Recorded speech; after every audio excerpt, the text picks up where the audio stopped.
Isabella.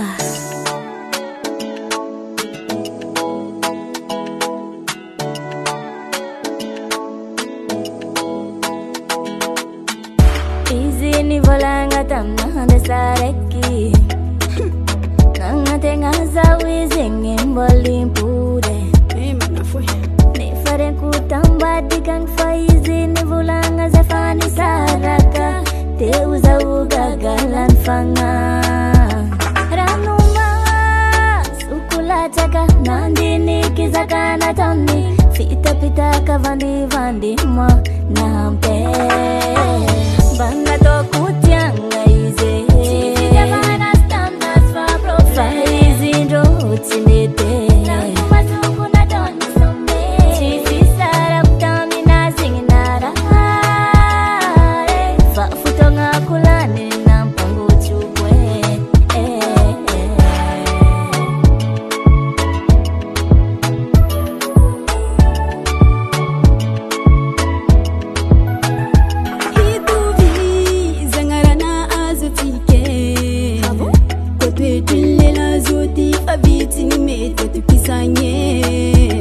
Manganutia, mangangoli, amilela ne faturo fasenke.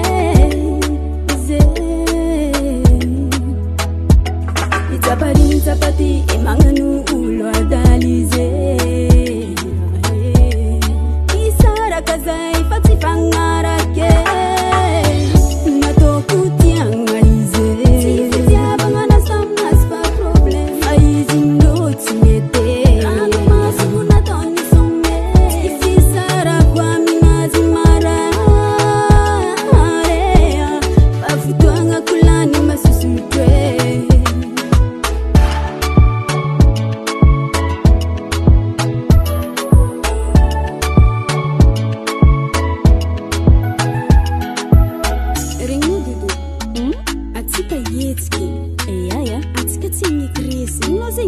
Maringe ampanuka moral fafaran masu seri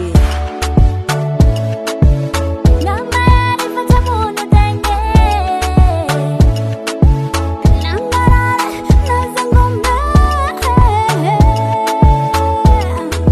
Tamuno tenge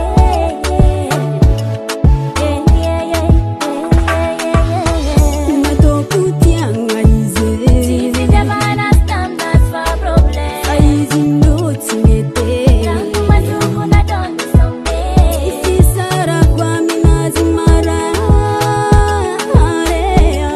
Afutwanga kulani masusutwe Banga to kutyanga ize Chifija bangana samnas pa profile Faizi ndo utinete Ranuma suku na doni sombe Chifisara kutamina singinara Fa futonga kulane na mpango chukwe Made Kreko.